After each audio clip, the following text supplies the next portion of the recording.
Hello and welcome to Chicago Reacts. My name is Lauren, and today I am going to be looking at Bricky's Alan Wake 1, the best 6 out of 10 game I've ever played. This is part 2. Part 2 for our channel. He did it all in one, but it was an hour-long video, so I have split it up into 2 videos.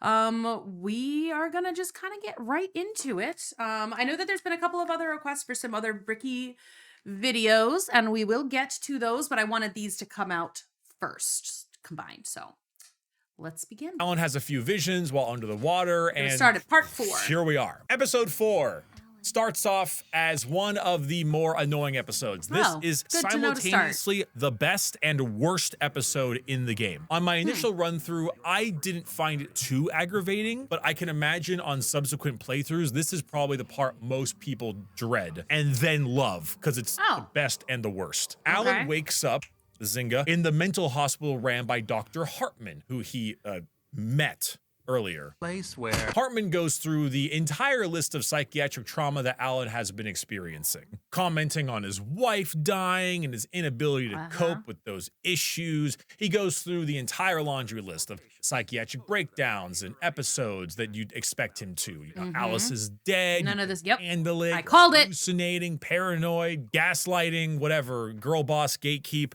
so on and so forth. And he just does so in such a horribly nonchalant way that immediately should set you off that he is either A, lying, or B, easily the worst doctor I have seen in fiction. Okay, great. Because that's what I was saying. It's like I kind of felt like that's sort of the direction they were going to go with this, like, how much of this is real? How much of it are they saying is real? Like, are we in a Murkoff sort of situation? Like, what are we, like a Outlast 2? Like, what is happening psychologically? Because there's definitely something. And I'm glad that they've popped just a little bit of psychological trauma / confusion and horror into the game. That makes it a little interesting. That's not evil. There's some pretty bad doctors out there in fiction. This has reverse twist written all over it. This has like, oh, we're gonna do the clinic thing where you were crazy because you've gotten all loopy because your wife died. But in reality, it's actually not even this. And there's a twist that this is the twist, but it's not actually the twist. I don't consider myself it does feel like observant of people. And if you were to have watched me play through this whole game on stream, like you've been seeing in these clips, and then watch this video here, you'd probably assume I was 2 completely different people. But that's the difference between a first-time playthrough and what we have now, which is me having taken the time to digest, rewatch, and parse all the aspects of the game. I say this because my immediate ability to call this probably is what most other people did too. Dr. Hartman is clearly a liar and a bad doctor. They always are. Getting through this part is annoying, as you just want all of the obvious shit to be over with. I feel like it's almost never actually that you were crazy the whole time. Like, especially this, if that is revealed so early in the game, if that's revealed at the end, then it's true. Like, spoiler. But for like something like Shutter Island or something, where it's revealed at the end that nothing was real, then that's more likely to be true, as opposed to in like any TV show where, like, you know, they did it in Smallville, they did it in Buffy the Vampire Slayer. They do it a lot, but if it happens in the middle somewhere, that you're in a mental institution, or it's never actually the case. It's too early on. It's too early. It has to happen at the end for it to be true. And let me tell you, it's a long segment. Now, the monotony is split up a little bit thanks to the injection of some of the best characters in the entire game, outside of Barry, of course, my beloved. Outside of Barry. Those are the Anderson brothers. These are these silly old men you meet in the diner at the beginning of the game, and for the most part, are pretty off their rockers, pun intended. The 2 of these old crackpots are pretty hilarious, but also interject a little bit of intrigue to the story, talking about how it takes crazy to understand crazy and all that. But more importantly, it sets you on your next stage of your journey.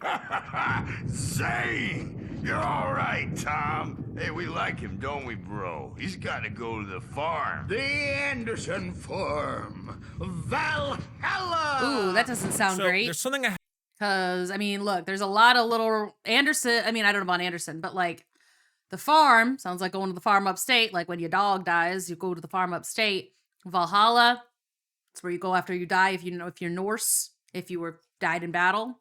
It seems like you might die. I haven't been mentioning much throughout the game that those familiar with it are probably surprised I haven't. During the game, you get some interesting stuff on the television and radio station. The radios are always Pat Maine chatting about the town, its events, which are adorable, Right. and that's all nice and everything. But then there are also the two types of television program. The first is Night Springs, a tongue-in-cheek ripoff of The Twilight Zone, and clearly a reference to the town you're in, Bright Falls, Night Springs. Oh, I get it. Too often the stars are right in Night Springs. These are enjoyable little pieces of fiction that are interesting to watch because Alan Wake originally wrote for a few of the episodes of Night Springs, cool. but also the supernatural aspects of it parallels the weirdness we experience in the game. Oh, and also, Sam Lake, you hack. The other more important thing you see on the television are these strange angles of Alan Wake writing in a room. Camera is always in the exact same spot every time, and it almost looks like you're watching a documentary on someone experiencing cabin fever. Alan often talks to himself or the viewer/player in these monologues about what is going on in his head. He talks about himself in a cabin, a dark presence, his writings, the horror he sees when he looks outside. It's like watching someone go insane. But here, right after the old rock stars go on their rant, we get arguably one of the most important ones. Something's wrong. I'm not myself. It's hard to think. I'll do that, There's a Bert. shadow inside my head. I can only focus on writing. Everything else is a blur. I'm trapped in this cabin. Have been for days, but it's always dark outside. My editor is real. I saw her again. She's not human. It's not human. A dark presence is wearing the old woman's face. She was covered in clinging shadows. There's a hole in her chest where her heart should be. Oh, God. I think I've made a horrible mistake. I don't think I'm any closer to saving Alice. It's been lying to me, using me to get the story it wants, and the story will come true. Oh, my God. Now, the rock stars end up getting loose and giving one of the orderlies got a loose. tap with Mjolnir, and we get a chance to escape and see what the fuss is all about thanks to Mr. DeLuca from Mob of the Dead. Hey, Wake, you stay here. Ain't that swell? And now the whole thing comes crashing down. Barry, my beloved, has also arrived at the scene, and together Dr. Hartman's plot is revealed. He was the one who hired the fake kidnapper guy to try and get the work of Alan Wake so he could profit off of it. Okay, so multiple layers on this fake kidnap. Okay, cool. All of the people in his mental clinic are artists in one way or another, and he is using them to make money off their work. Okay, wild. It's kind of giving Sandman, where the guy who's, not Rory Williams. What's his name? Arthur Duval, Arthur something. When he is got a muse trapped in his attic so that he can write good.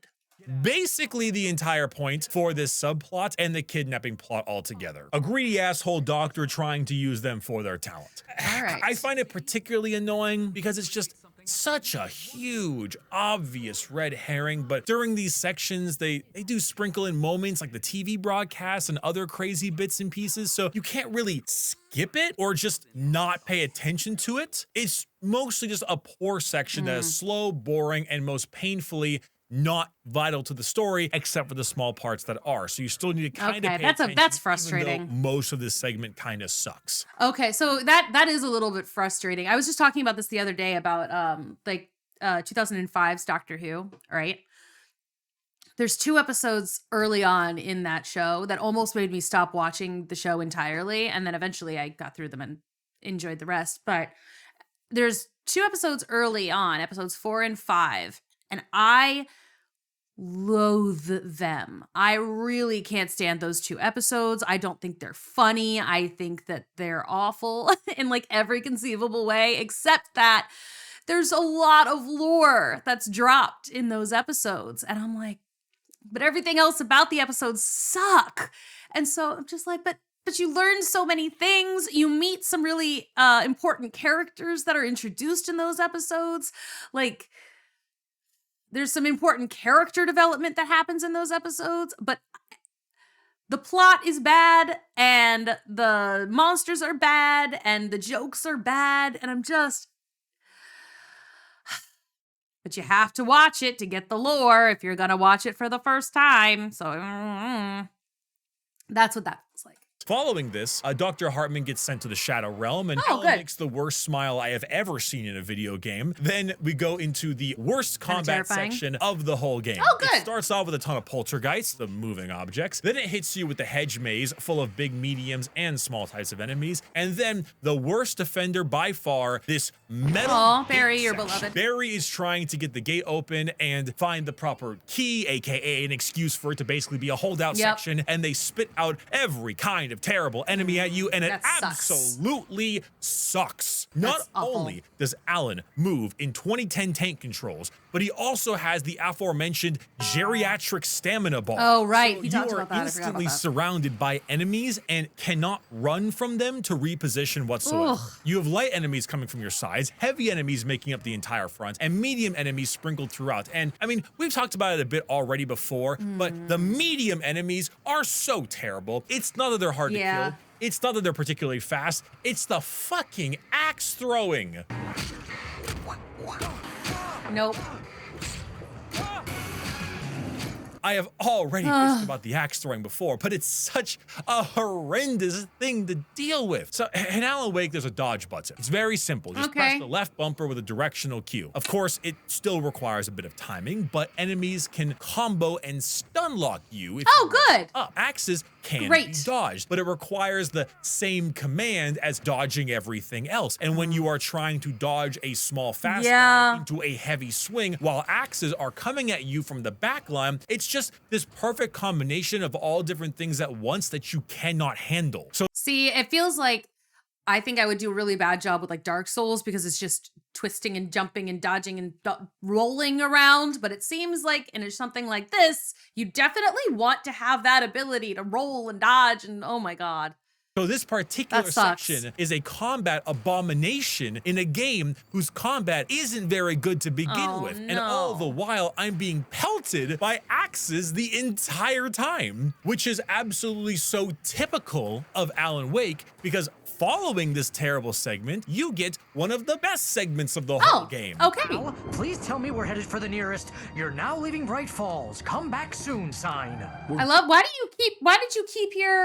you have that cardboard cutout in your car? Going to the Anderson farm. I knew you were gonna say something like that. You know what? You owe me big time for this. When this is through, if we make it, I don't care what anybody says, I'm done with darkness. All right, You're gonna Barry. buy me a tanning bed as a gift. I'm gonna live in it. Barry, my beloved. You start to figure out a bit more about Cauldron Lake and its effects on works of fiction, but only right before you end up crashing the car and you and Barry Wheeler get lost. The next section is a pretty extended combat zone that takes far longer than I'd like, such as most of these sections go, but it culminates into the greatest moment in all of Alan Wake 1. Okay, what is it?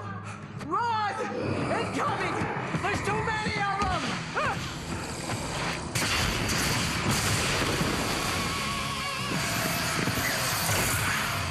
God damn. This genuinely increases the entire game score by at minimum half a point. That's so Children cool. of the Elder Gods fight on the Anderson Farm stage with basically unlimited ammo and Barry being your stagehand is the absolute perfect blend. That sounds awesome. Amazing, stupid, hilarious, and badass, all wrapped into this ridiculous game about a Stephen King stand-in being haunted in the Pacific Northwest. It is Also, I love music fights. And when they can figure out a way to make music a part of the fight, I am so there. It's the most tongue-in-cheek ridiculousness, and this here makes the dragon thing was cool. This is one of those segments you replay an entire game for. Okay. This is sick.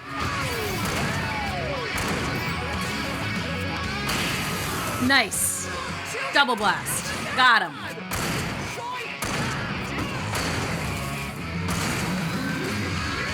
That's so cool. And the dragon? What a fucking sequence. Kino. That's we are awesome. approaching the end of That's episode awesome. 4 now, and it's insane to think that this much has been all happening in a singular episode. There's a difficult blend in trying to commentate about the game like I'm doing right now and showing you clips from the game, because I don't want to basically just show you the entire game, but this is one of the most important parts to beer with, so beer with me a little longer. And by beer with me, I mean moonshine, because Alan and Barry are morons and they decide it's time to get drunk. Oh, yep, Hey, Al, now's the time. Lots of hours before dawn. Might as well get some rest. And by rest, I mean drunk. Got orange Come on, juice. Barry, this is... Yeah, what the hell? Asgard. Lots of Norse mythology references in this. No, seriously, because I know we don't get along, but we're gonna find her, right? And even though you're a crazy bastard, I'm gonna stick by you, no matter what, ever, Al. Sure, like a brother. I'm a writer, goddammit. Correct. This game is an absolute trip. Like, we've gone from crazy person doctor, it was all a dream sections, to faking us out with the fake out of that section, to the worst combat encounter of the game, into the best combat encounter of the entire game, including a rock concert, directly into horrible Alan Wake drunk voice acting with that's the pretty cardboard rough. cutout of himself staring at you in the background. And here, this part here is when they decide to have their major story reveal and explain everything that is happening. Great. To relive the events of the night Alice was taken and see what unfolded that we abruptly skipped past. We see the darkness coercing Alan to write Alice back into existence and his method of escape. I could just show you this entire segment, but let's explain everything. Let's have our big novel reveal. Cauldron Lake is a magical lake. It's supernatural and paranormal. It makes works of fiction come true around it. Why does it do this? We don't know, because the unanswered mystery is what stays with us the longest, and it's what we'll remember in the end. Sam Lake, you hack. Inside Cauldron Lake, there is a primordial darkness, a malevolent being that is simply evil. Where did it come from? Stephen King. Hack. The darkness will take over the city with its magical powers, so it stole Alice from you and lied to you, saying that you can write her back into existence. Now, a full week went by. During that week, all the events you see of Alan on the television transpire. He tries writing Alice alive again, but in reality, he is being manipulated by the darkness to create an ending to the story where the darkness takes over the town. This is why the Dark Taken exists. They are part of Alan Wake's manuscript, a manuscript that you've been collecting throughout the entirety of the game. This manuscript isn't just a collectible, it is in fact the work of fiction that is causing this horrible nightmare to take place. I kind of love that, actually. I don't know what he's gonna say about it, but so far that's pretty cool. I like that a lot. Eventually, Alan Wake realizes what is going on and that he has been tricked, as we are shown in the hospital segment, so he starts instead to write his way out of this hell he is trapped in. He writes about kind of stranger than Thomas fiction-y, Zane, huh? the poet who originally died at Cauldron Lake with Barbara Jagger. Barbara Jagger is the creepy old lady this whole time because Thomas Zane tried to write her back alive, but it isn't. That's where the brothers Tom and Zane came in. Right.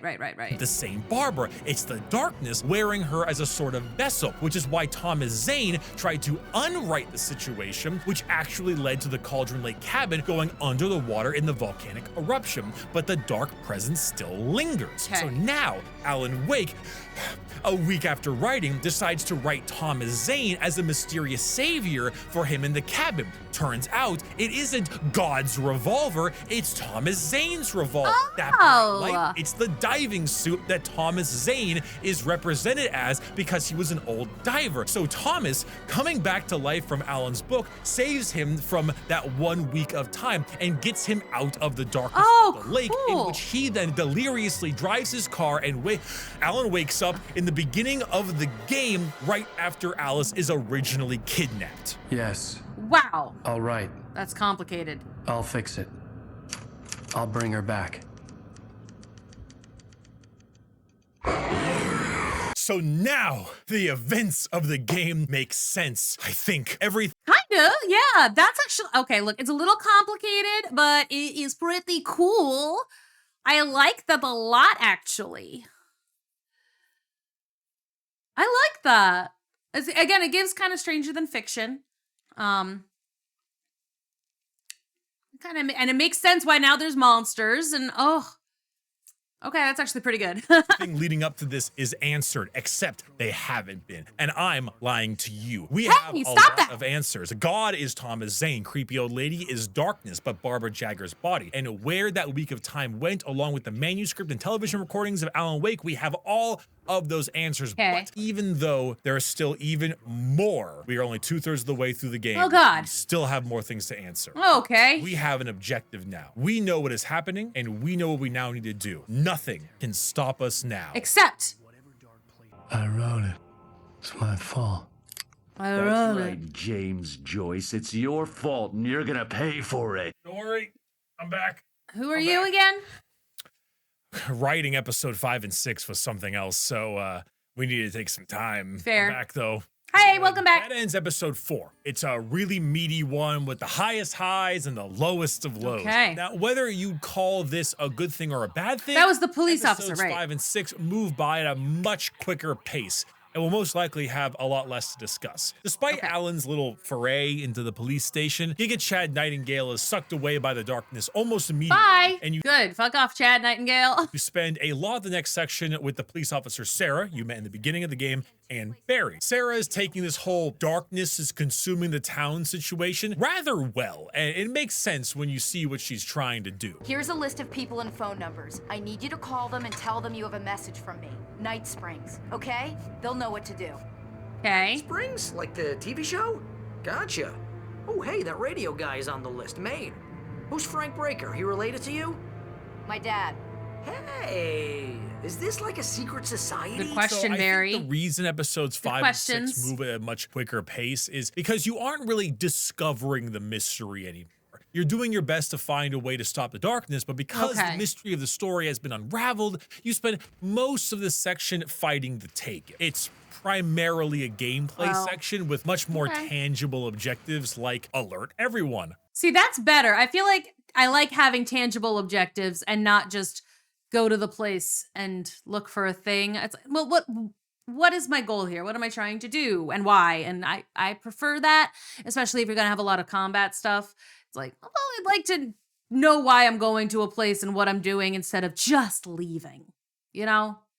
Run away, get out, get to the chopper. I will say the gameplay in episode 5 is a little better because you move as a group and you have all of your powerful weapons and flashlights at your disposal. It's kind of fun to have Sarah, who is actually a good fucking shot, work with me and Barry, who is currently dripped out with a flashlight headlamp and Christmas lights wrapped around his Nice, body. Barry. There's a helicopter holdout Excellent. section that's somewhat decent, despite a darkness tornado throwing metal pipes at you. You get into the helicopter, Peter Griffin's shadowy spirit friends attack you again, and you crash the helicopter, but all miraculously survive unharmed because this is a game in the 2010s, and destroyed vehicles are not injuries, but rather progress roadblocks. This culminates in even more gameplay sections until you reach the person who you were trying to find for the last hour, Cynthia Weaver. I definitely would have forgotten who I was trying to find. Like, that is what happens to me when I do play games a lot. I do often forget the main objective and I just kind of wander around. And like, you know, I'll follow the little indicator in the arrow or whatever, but then like I get to a cutscene or something and I'm like, oh, right. Good. I did something right. Cynthia Weaver is both a really important person in our story while also being not that important. She was the scared Seems like this is how this game goes. Things are simultaneously the best and the worst, important, not important, a trick and not a trick. It's everything.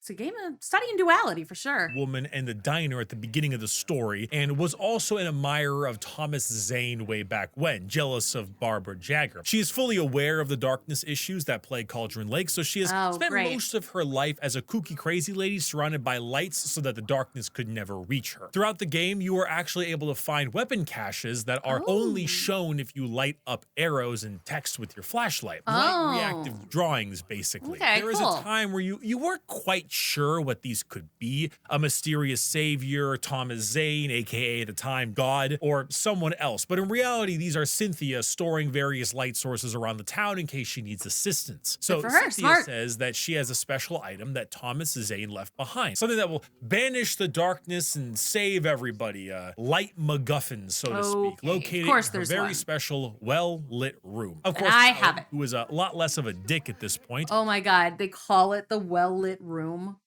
Cynthia. I mean, Cynthia. I'm sorry, babe. Get someone else to name your stuff. Decides to take the far more dangerous route and rescue Sarah and Barry first, which means we get another long, drawn-out combat section. We also get to watch Alan huff and puff his way through a dam, being assaulted by the darkness at every single moment. Maybe he learns would how be to... a lot more fun if he didn't have to stop, take a breath every 4 seconds of Again, maybe this will encourage him to exercise more. sprinting. It's kind of making me want to exercise. But you make it to the well-lit room with Sarah, Barry, and Cynthia to see the powerful tool to defeat the darkness, and it goes a little something like this. It's gone. It was autobiographical, a memory from my childhood. But I didn't write this. It was a page written by Thomas Zane. None of them were supposed to exist anymore. Alan, 7 years old, would fight sleep to the bitter end. When he did sleep, he soon woke up, screaming, the nightmares fresh in his mind. One evening, his mother, sitting by his bed, offered him an old light switch. She called it the clicker. Oh, God. And flicking the switch would turn on a magical light that would drive the beast away. The clicker? To imbue the talisman with all possible power, she added that it had been given to her by Alan's father. Alan never knew him, and anything of his took on mythical proportions in his mind. This is so saccharine, like the camera swirling around and the lights and everyone like, like... With the clicker firmly in his hand, Alan finally slept like a baby. Now, almost 30 Stop turning around, girl. Alan thought of this as he stood on the rim of Cauldron Lake, the clicker in his hand. He took a deep breath and jumped. My mind swirled. I'd given the clicker to Alice, yet it was here. Zane had written it into existence in a story I had written. Now, I know that was a really long clip. It Yes, wasn't it even was. the entire cutscene too, but Oh, a good. lot has been said at one time. This is the part of Alan Wake that kind of encapsulates the ridiculousness of the story. So we know that the lake makes works of fictions come true. And Yes. we know about Alan's little clicker that his mom gave him to deal with the nightmares. But how we get here, Thomas Zane wrote about Alan Wake's clicker and wrote about how he uses it to destroy the darkness in a story Alan Wake wrote. Alan Wake wrote a story about how Thomas Zane wrote a story about how when Alan was a kid, he had a clicker, which he now uses to destroy the darkness by manifesting the clicker in the well-lit room. It's totally insanity. My mind is bending. Yeah, I don't... Please go back. I'm a little confused. Okay. Alan wrote Zane writing Alan writing the clicker thing.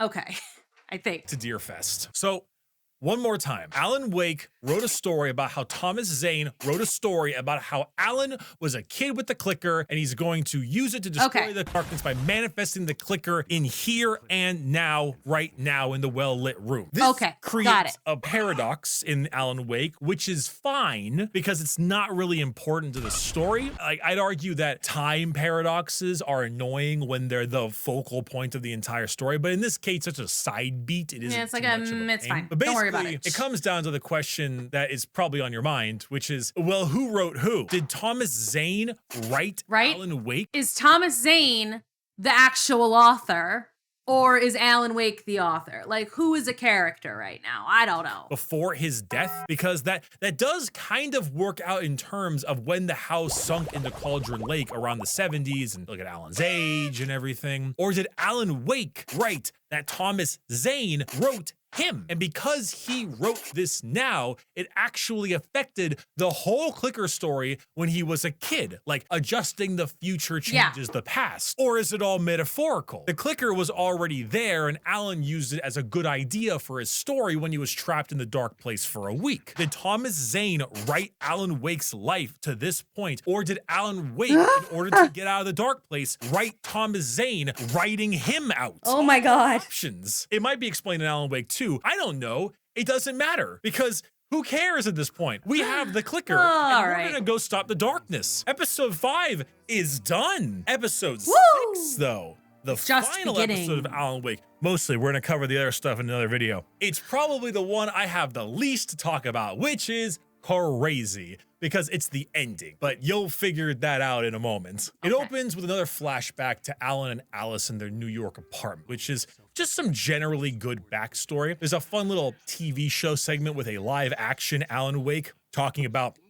his old habits, his new book, some kerfuffles with the paparazzi, and we even get a Sam Lake cameo with that stupid smirk he always has. It also shows a bit more of the brooding side of Alan and the original plan to take the vacation. Now, Episode 6 is the shortest to talk about because it's almost entirely gameplay. Alan leaves everyone else behind him in the room because Thomas Zane tried to cut corners and that cost him when he was writing. He needs to go back to Cauldron Lake with the typewriter and properly write the ending of his story. Write the ending to Departure, what he's been working on that entire time. The darkness of the lake is a yin and a yang. It gives, but it must also take. So enjoy thinking about that for the next 45 fucking minutes as you drive and fight your way back to Cauldron Lake. No, driving again. It overstays its welcome like hell. The darkness doesn't even give a shit anymore. It's entirely there just to kill you now. If that means driving sections, giant sentient bulldozers, and more enemies than you can count,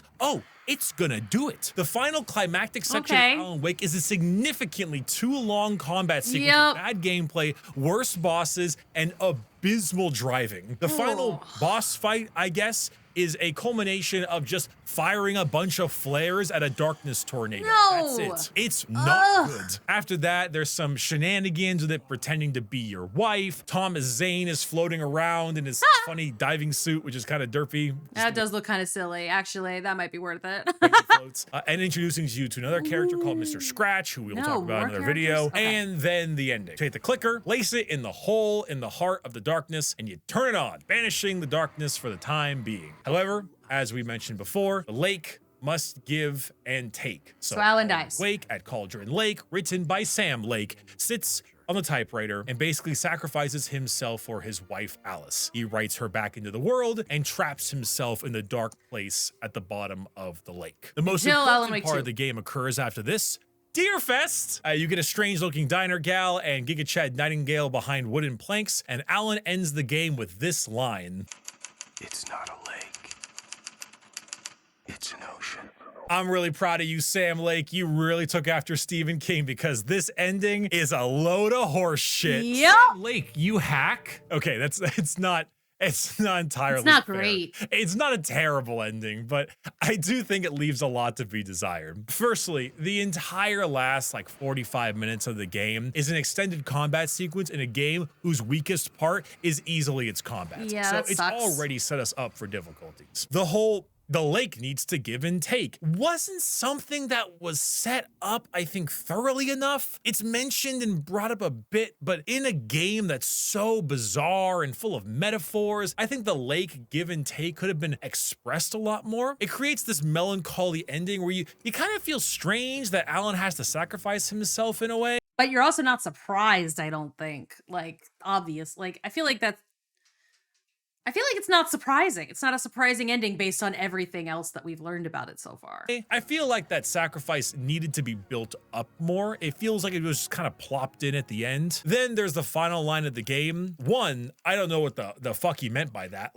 Is it metaphorically an ocean? It's so much bigger than we thought? Because that's crappy sequel bait. Or is it literally an ocean? It has a presence worldwide? Because that's also sequel bait. I'm positive this is answered. I thought it was going to be it's not a lake, it's a demon or something, In Alan Wake 2, but I can't imagine having my cult classic game from 13 years ago end like this. It's so unfulfilling. Now, metaphorically, it's a fine enough ending for Alan. Now, see, despite the amount of Sam Lake you hack jokes I've made, I don't think he's a hack at all. He's clearly a creative and interesting guy, but the term pretentious is not a hard adjective. What is considered pretentious often depends on how well the pretentious aspects land. Despite all the references to Stephen King, The Twilight Zone, and all other works of fiction he loves so much, the tongue-in-cheek feel of the game mostly absolves it of the pretentious adjective. Okay, because that's cool. Despite it feeling that way at times, it's clearly a game made with a lot of care and love. That's important.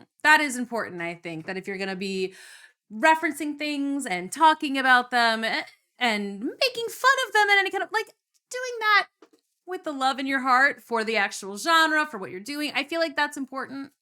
I feel like because then you're not just lambasting something. You're not just being oh, I'm so much better. This is this stupid thing. It's recognizing the good of that thing that you're mentioning and talking about. I like that.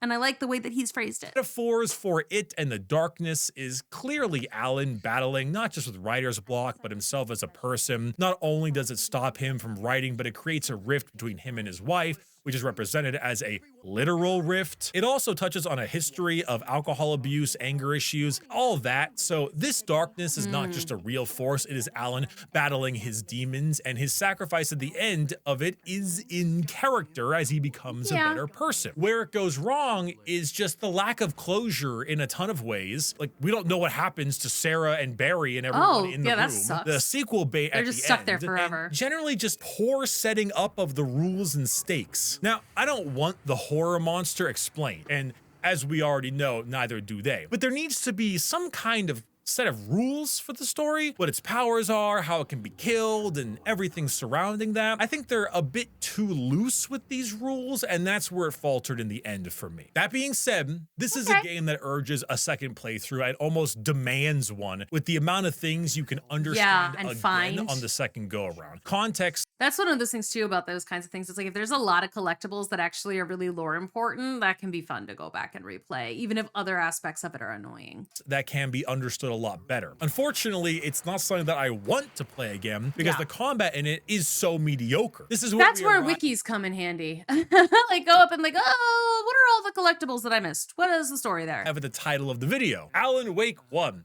The best 6 out of 10 I've ever played. Again, I'm not including the horrible artifacting issues that I got from the remaster. Epic Games Store delist this piece of shit immediately. The fact that this is being sold in this state is criminal, but so much of this game I really love. It has this charm to it that I can't really express to you unless you've played it, and it makes sense why it's such a cult classic. It does not put its best foot forward. It starts off weird, Alan's voice acting is kind of terrible, pacing us all over the place, and it just doesn't know what it's doing. But slowly, it gets better, it gets more intriguing, the combat does improve the tiniest bit, and you get Barry, my beloved. And Barry, my beloved! Put itself up on some better legs and then kneecaps it at the end. Of course it does. It does seem like the characters in this game are at least most of them are pretty interesting. He seemed to like a lot of the characters, or at least love to hate them, you know? So it's like, that's cool. I feel like character can save a lot. If there are good characters, it can really up a bad title in general. I mean, that's in a movie, that's in TV shows, that's in books. There are some things that's like, it's not great, but iconic characters, and like that's not nothing. So let's make this clear, all right? I love this game, 6 out of 10. This game's amazing. It's kind of mid. Alan Wake 1, masterpiece. I don't think I recommend it. Both sides of my brain are at war with each other about. It's so funny because this whole thing, the whole video is like the duality of this game, and now we've got the duality of the reaction and the review. It's like, you know what? That is appropriate.